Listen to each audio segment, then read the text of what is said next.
we will sit down eventually and talk about K-pop demon hunters. These are two exhausted dads, Russell and I, who have just been put through the blessed ordeal, in a way, of watching this Netflix film, which has proven to be a worldwide phenomenon. Best dad in the world. Yeah, exactly. Yeah, got the socks and the mug to prove that too from Father's Day. Look, our eldest daughters are obsessed with K-pop demon hunters, and these exhausted dads now, who are navigating work and family life and Terra Symbolica. Don't forget to like, share, and subscribe, friends. Are now going to give a bit of an analysis of some of the symbolic motifs in the film. But before we do so, let's break down the title. What's K-pop, Russell? Oh, I don't know. Korean pop? Yeah, you were meant to prepare. I know. You were meant to prepare for the discussion. I never thought into it that much. Hyper stylized, like kind of diminutive, dainty figures of the men and the women, young men, young women who are like the NSYNCs and the Destiny's Childs, to just betray our age, of Korean popular music, pop It's music, just pop bands, except choreographed dancing, very sort of precision choreographed dance routines to the music, romantic themed. The songs, right? I mean, the only exposure I've had to this sort of thing, really, in terms of Southeast Asian music, is baby metal, who kind of emulate the K-pop style, but with heavy metal music, but their voices are quite, beautiful, and they're very pop singing with heavy guitars. Guitar solos. Wait, who's this? This is baby metal. They're phenomenal. I saw them live at Knotfest. Look, I'll put a clip right here.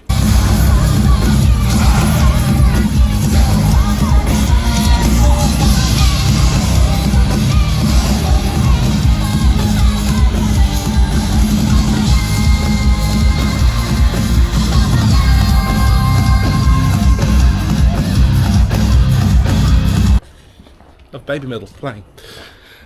So K-pop demon hunters. Now, the demon hunters side of it comes out of the show, or the film creator wanted to celebrate her own Korean heritage by looking at something contemporary, which is K-pop, and it's pretty much taken a lot of the world by storm. And aspects of Korean spirituality, which is inhabited at its darkest edges, by these malevolent spirits that are defeated by heroic figures, something that's common to most cultures and civilizations throughout the world. Okay, so these are not the demons of Christian theology. You kind of have to hearken back to the etymology of the term daemon, or daemonion in Greek, which simply meant spirit. It was a term used by Socrates, for example, the great Greek philosopher, who, was the great gadfly of 4th century BC Athens, encouraging people to question their preconceived notions of reality and their religious presumptions and everything else. He said that he would often listen to his daemon, to a spirit who would tell him what not to do. So he was often encouraged, when he was not being censured by this personal or private spirit that guided him, when he didn't hear from it, he would just let loose, right? And so for his efforts, of course, Socrates was martyred by the Athenian polis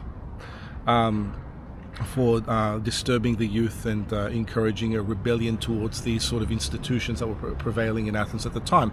But that term, just in the parlance, in the vocabulary of the ancient Greek world as it transitioned, the Greek-speaking world in the 1st, 2nd, 3rd, 4th centuries AD, from predominantly pagan and polytheistic to Christian, the word daemon became associated with malevolent spirits almost exclusively. And I didn't know that. I always wonder why it was daemon. demon. Yeah, initially it was just a word referring to spirit, and in the Christian context, It got taken to evil spirit. it was associated with the evil spirits that tempt people to sin. And what's Paimon from Hereditary? I have no idea what that is, man. I haven't seen Hereditary. Well, he was one of the evilest demons. The devil, maybe? Anyway. I didn't see Research for viewers at home to do. Yeah, that's right. I told you I'm too scared to watch Hereditary. It's just so good.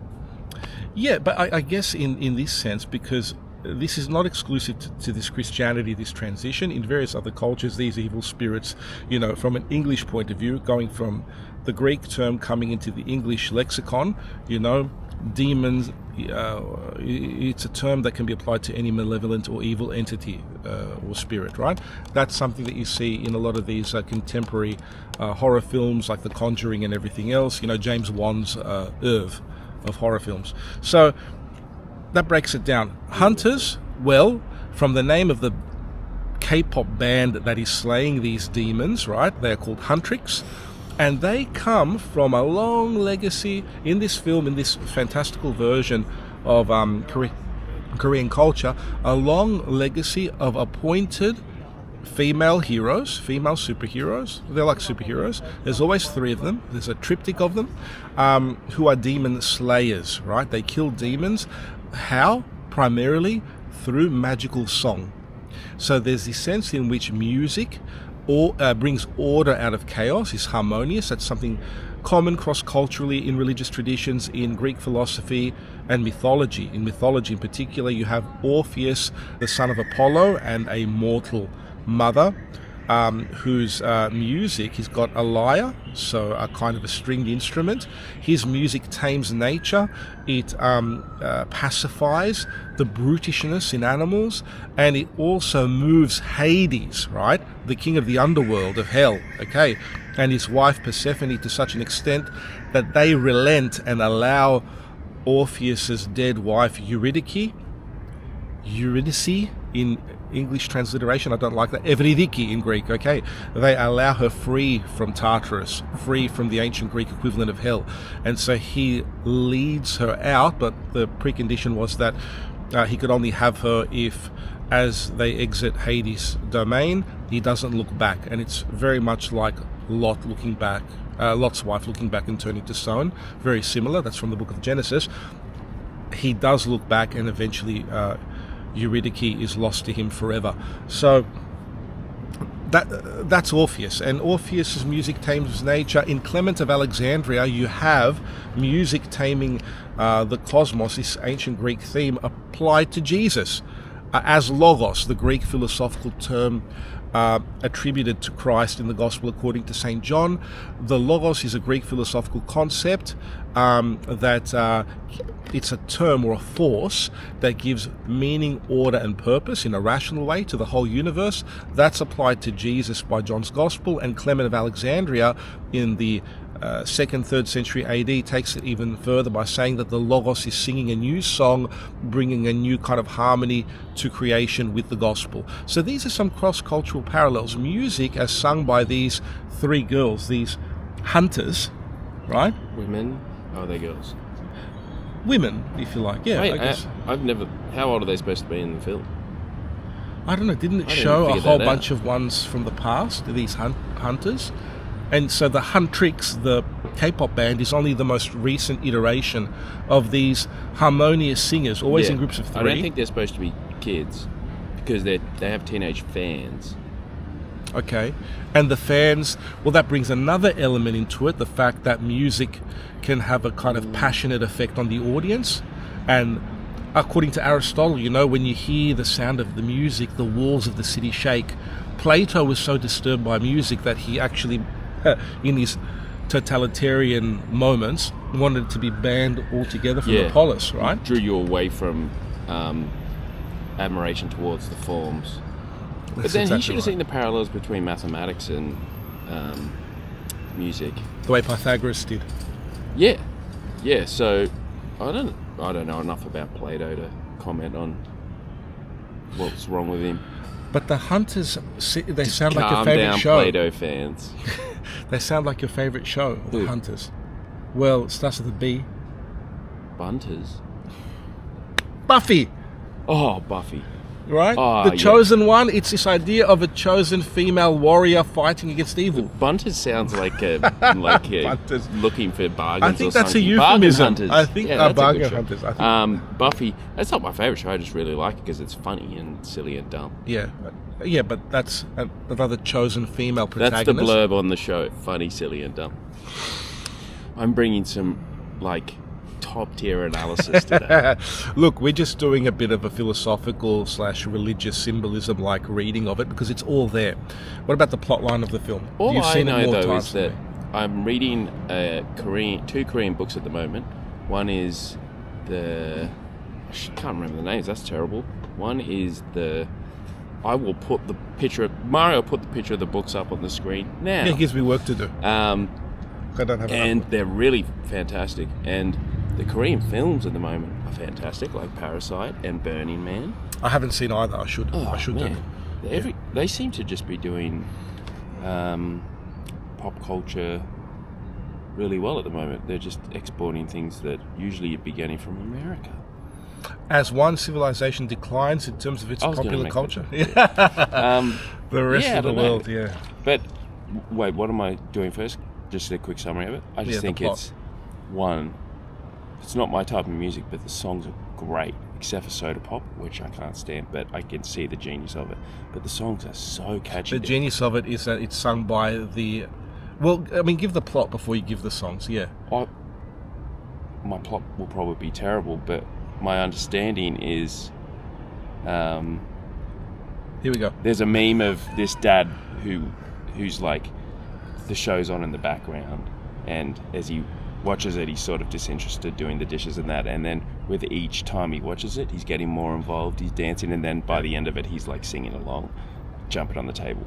I have the same feeling. It's really, really catchy, emotive songs, but it's about, as far as I know, the movie was supposed to be longer than it was, but there's the Hanmoon, which is the protective barrier that keeps the demons away from the world. That's a result of their singing, right? They're singing, Yeah. and so then The girl singing. the Guima, The devil figure. the devil figure, is trying to come up with this great plan to get rid of the hunters, essentially, or take over, get rid of that Hanmoon. And he then has Jinu come up with the idea of creating a boy band, and they do their little audition and convinces everyone it'll work. But he then, when he's up in the top world, is sort of subtly planning his own escape. And that's when he forms a connection with Rumi. I should know the names right now. The lead singer in the band, who always has her arms covered because she has she has a secret that I believe, I know the creator said that there's what they call a queer analogy, that it's similar to like coming out. The story is you have this hidden secret and you're afraid to let it out because society will judge you. But I think it's supposed to represent all the kinds of things. They also said that it's meant to represent race, gender, Yeah, all the things that... talents, whatever it is that you're afraid to show. Yeah. So it's a matter of being comfortable in your own skin, and being authentic to your true self. There's a lot of self-empowerment messages in the songs like Golden, for example, which is the song that they're betting will increase the Hanmoon, you know? Yeah, and... the protective barrier against the demons. And so the main thing is the battle between the boy band, who are the... Saja Boys. Saja Boys covered... Yeah, we didn't even mention that they're covered with their marks. No, they're my kids call them tattoos. They're, what do they call it? Tattoos? I've watched it a million times. We're very tired. We're very tired. We're old. What do they cover? No, they call them... Saja Boys. No, because when they say they've got the marks... Whenever a demon has it, they've got the... Is it marks? This is really bad. Anyway, but they're the ones, they're the anti-Huntrix group, Not right? tattoos, not inklings. Anyway, so they've got the marks on them. Patterns. Far Patterns. out. That's right. That's is about ridiculous. patterns. Yeah, it is it's about said like patterns. 10 million times in the movie. Yeah, it is the patterns. Forgetting that's that's like forgetting your own middle name. Those with the patterns, and that's why you always look for people with the patterns because you know they're demons and suspicious. And Rumi has them. Rumi has them, but she's hiding them. And so then they're starting to expand up to her neck and affect her singing. And basically, she's coming to a confrontation. She's going to have to admit they're a part of who she is, and she has to realize and grapple with what that means. So that can be interpreted in many, many different ways, with all the kinds of struggles that teenagers go through, which makes it very useful. And then it does, yeah. It's very general and very towards the end, where her friends find out about it, she's ashamed of it, and they run away. Everyone starts hearing these voices, and the voices are like, "You're terrible. Who are you to think you could have a family? And you're no good." And it's a really good representation of all the negative things. It's like teen angst, you know, that you absorb from society, from pressure in society, from yourself. At work, at school, And then it's the final song. Anyway, you're gonna go watch the movie. The song we didn't write. This is what it sounds like. Is that it? Yeah, it's so emotional. Very catchy. And she comes in and she does the little run. My daughter loves it. And then Jinu's self-sacrifices. I just think it's really, really emotional. Because Jinu actually, is that his name? Yeah. He lies to Rumi because he's being the emissary of Guimar, the devil, who's like represented by this blue flame, right, with all the demons surrounding him in the underworld, in hell. That's why I mentioned all these things at the beginning of our reflection, because it's drawing from cross-cultural archetypes in a big way. I think that's why it's so... it resonates with so many people, just like Star Wars did and so many other things. It's not directly relevant, but the animation is so good. It's very good because it's from the people who made Into the Spider-Verse, the Miles Morales Spider-Man movies. They were very, very famous. The extreme cartoonish faces they pull when they're eating the food at the or when they fall in love with the Sergeant Boys, the popcorn coming out of their eyes and the love hearts. And that the tiger, Derpy, is just the greatest thing I've ever seen on TV. That's taken out of Korean folklore as well. Yeah, that and the bird. Cutest animated animal, surely. Or maybe Pingu. Second to Pingu. What about Gizmo from Gremlins? No? Don't you know Gizmo? Well, let's do top 10 cutest animated characters. This thing, and the little plant falls over. Yeah, and he tries to scoop it. I just love it so much. But back to Jinu. So he actually, selfishly, again, this is the problem with the demonic. Let's say from a Christian perspective, I'll throw that in there. It's not that the demons have any power in and of themselves because Christ has defeated them all. The problem with the demonic is that they are permitted to tempt human beings so that human beings realize that they're doing the wrong thing through sinning. And so they've only got power over people insofar as people allow them to have power over them. So what Jinu does is he allows the devil to have total power over him because he abandons his family for a better life as a singer in the imperial palace, right? He abandons his mum and his sister. But he tells Rumi that this was a trick by Guimar, and in fact Guimar separated him after he got his success from his mum and his sister.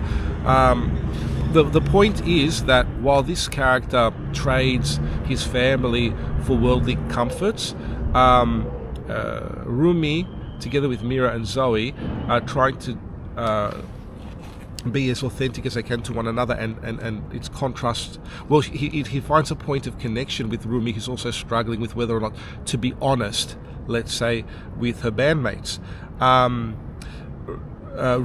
Sorry to interrupt. No, go ahead. Actually, I'm not sorry to interrupt. It'd be interesting to know about the history, because as far as I know, I thought Robert Johnson was the first person to make claim to selling his soul to the devil to become the greatest blues guitar ever. At the crossroads, that kind of thing, Yeah, and Robert Johnson was, as far as I know, I'm not an expert on it at all, but I think he was the pioneer of blues guitar. So, is there any folklore of that goes back further? I think so. I think you'll find it in the Middle Ages, almost certainly. But it's interesting that there's agreements between people who have sold their souls. Very strong in this as well. It's there, he did. Jinu does that. Whereas, while Jinu has given himself over, Rumi is fighting against it, right? Against what she's inherited, this demonic lineage that she has from her father's side, while at the same time trying to disclose the truth to her bandmate. So she undertakes a journey where she starts at the top, reaches a low point with this internal struggle and also trusting in Jinu.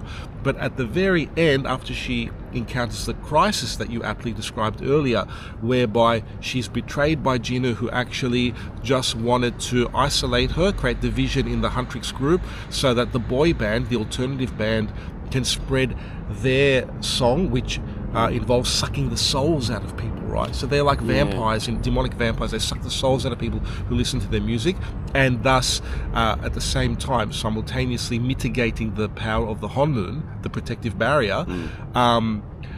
He does that towards the end in the final concert, which is like a competition between Huntrix and the Saja boys. Golden is sung. Mira and Zoe are let's say impersonated by two demons who harass so she's a hero's journey, Rumi. He's not. They both have elements of the hero's journey, because after Rumi is tricked by those demons impersonating her friends realize that actually they love her for who she is, and they come together. See, and that changes in the tone of the song. Is the hero's journey a little too loose sometimes as a narrative structure that almost anything can be applied to it, or...? Anything that involves a going out of one's natural, or let's say familiar surroundings, undertaking a low point and and then coming out of it renewed, is a hero's journey. It conforms to the pattern. I know I use it a lot on this channel, but it's relevant. It's why this resonates so much. It's like Luke Skywalker leaving his farmhouse on Tatooine, ending up at a low point, finding out who his dad is, coming back renewed as the badass Jedi in Return of the Jedi. Oh, why he went on about camp, because they realised it's just one of the most effective storytelling tools. It is. Well, this is why this is everywhere. I don't think people even realise that it kind of... saying, dude, next one you should focus on a Sophie's Choice. I don't know what that is. Oh, you don't know about Sophie's Choice? Anyway, I don't know. Anyway, so let's get back to the narrative point here, that after the band is reunited, and, to frustrate Rumi's connection to her bandmate, it's that negative song, Takedown, comes into it, which is more about aggression and a division and fighting against evil. But what you need is a more unifying song, and that's when she brings in that final song. What's it called? Mario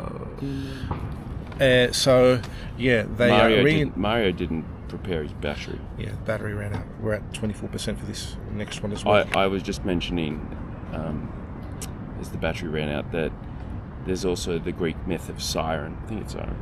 The Sirens, yeah. And the point was this alluring sound that drew in the ships to then crash in rocky seas. Yeah. And it's very good with the soda pop, because I can't stand that song, but it's very perfect in its... By the Saja boys, yeah. Well, and it's analog to how K-pop music works as well. Like, it's like...